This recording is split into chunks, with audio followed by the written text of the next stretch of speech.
mga kahigala, I'm here na naman. Again and again and again and again. Today is Saturday. Kanina may tao dito, mga alas 9. At alas 10 na ngayon ng umaga, no? So medyo mingaw na naman. So di ako diri akaron sa labas, naglantaw-lantaw, nagtingin-tingin sa mga tao kay naglagay kami ng mga mga damit sa labas, mga pilo. Yan. Kita nyo, naglagay ako. May mga labay pero hindi masyadong marami. While nagtingin-tingin ako sa labas, si Banana is nag-CR. Pati nag-CR ni Jujud. Busy si Ja sa pag-init sa aming pagkain. Wow! Kay nagutom na, wala kaming breakfast. Kagabi nagluto ako ng adobo. Ang adobo ko is may carrots, may tao mga kahigala. So na-stop, no? So yon, ang adobo ko is may carrots, may potato, may green pepper, at nilagyan ko din ng mushroom. O diba? Mix na, parang hindi na adobo siya eh. Hindi ko alam kung ano nang tawag niyan. So si Banana na ang nag-init doon kay hindi pwede na kaming dalawa doon sa kusina kay alam nyo na, walang magbantay dito sa labas. Tignan natin ulit si Banana. So ano na ang nangyari dito? Kawawa. O yan lang aming lutuan o. Warm enough. Yan. Ito ang aking adobo na may maraming sagol. Oh no! Maybe a little bit later on. When you go now. Yan si Banana, tingin-tingin. Malakas kasi ang hangin dito. Baka maano yung mga hinayhay na mo ba? Hinayhay noon. Hanggang 1 o'clock lang kami dito noon ng hapon kay mga tumiog market. Punta kami doon kay manginabuhi na sad. Magtinda kami sa aming mga bags na handmade at shoes. Hindi ko pa pinakita sa inyo yung mga handmade namin na bag at shoes. Ay, may, at least mat pa. Ay, may nagdala pala kami. Ito, oh. Yan! Iba't ibang kulay to. Nabasa niyo? Wow. Africa Traders Bisaya. Oh. And then, placement din namin. Pakita ko na sa inyo mamaya lang, oy. Pag nandun na kami sa market, yung mga tinda namin. May placement pala dito isa. Kasi si Daryl nag-order sa akin. Ito yun, oh. Ito siya. Yan, diba? Wow! Ang ganda. Ang ganda-ganda. Kumain na ng una si Banana kay di pwede magsabay kami. Let's chat. Higusla na. Terrible, huh? It's nice. I know you like it. Jima. Bao. Kain na mga kaigala. Hindi ako makain pag walang chili sauce. Yan.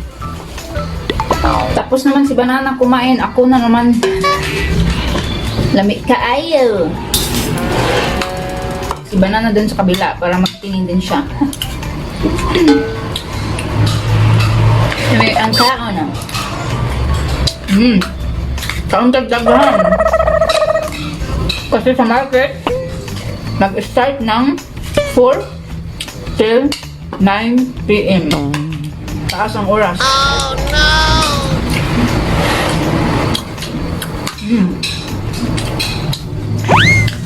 Sarap.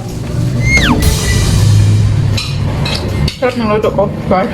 Oh, you're so funny.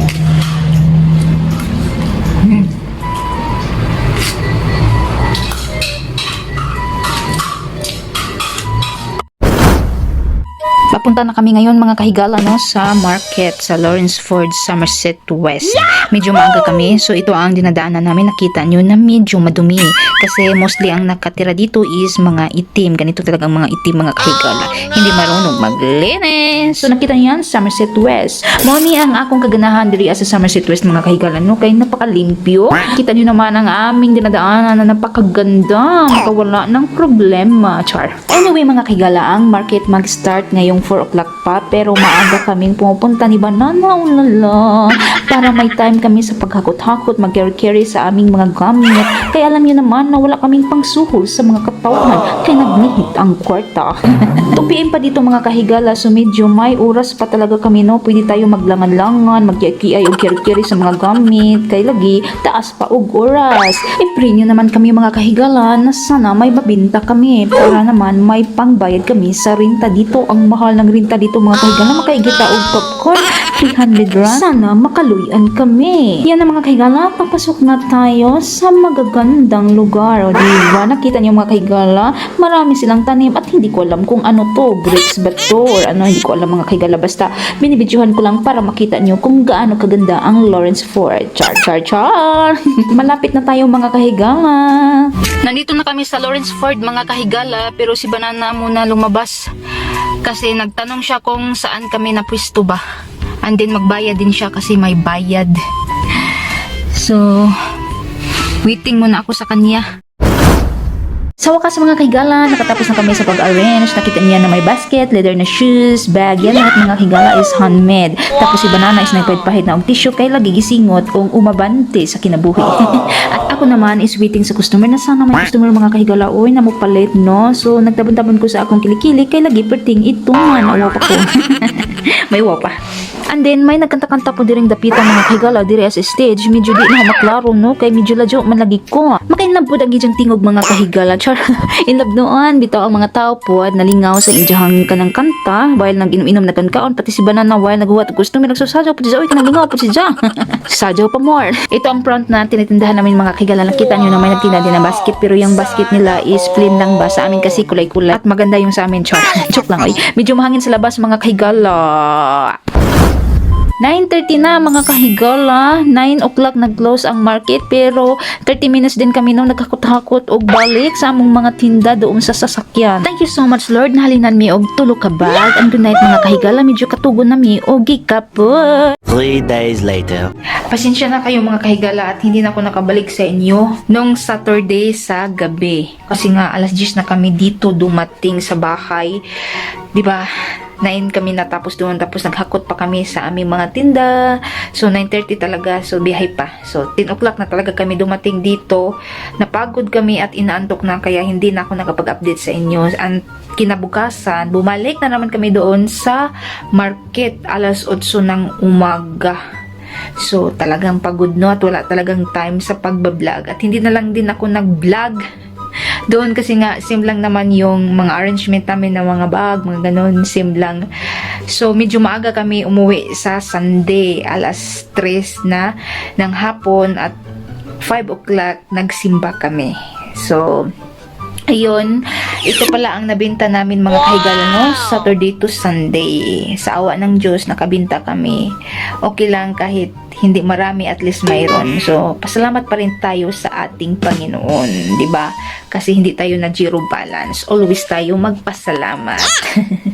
And Monday is nag-open na naman kami sa shop. Talagang wala talaga kaming time no. So tignan niyo ang aking mukha talaga mga kahigala no. Hagardo Versusa na talaga at wala na akong time mag-arty-arty. Nangluspad na lagi. Sana all nangluspad. So yun pala mga kahigala, ako lang mag-isa dito sa bahay no. So Thursday ngayon, wala kami nag-open sa shop hanggang bukas Friday, 2 days. Kasi nga si Banana umalis no, pumunta siya sa Musel Bay, 4 hours ang biyahe. May importante siyang lakad doon no. So, hindi ako nag-open sa shop kasi nga ako lang mag-isa. And then takot ako. At isa pang problema is hindi ako marunong mag-drive. So, sino ang magsundo sa akin, magkuha, ganun, di ba? Hindi same sa Pinas na pwede lang tayong maglakad o mag-tricycle or mag-unsa na din ha. Dito walang tricycle. Kailangan talagang marunong tayong mag-drive kasi hindi ako marunong. Ay, takot ako talaga as in. So, close muna sa ngayon. Bukas, magala ako. Pupunta ako sa aking friend na Pinay. Doon ako tambay-tambay kasi nga gabi pa uwi si Banana bukas. So wala talaga akong magawa dito kasi kakatapos ko palang maglinis dito sa bahay. So anong gagawin ko dito no? Kung ako lang mag-isa Tingin tayo sa ating mga problema. So, mas mabuti na aalis muna tayo at magchika-chika sa ating mga friend. Sana all chika-chika. Sana all may problema. Sana all, sana all. So, yun lang mga kahigala, oy, ang aking masishare. Ang lagi niyong tandaan is be patient, be humble, be simple sa buhay, but always happy, and most of all, be importante ka na, and babus. Thank you for watching. Ha ha ha. And just levitate.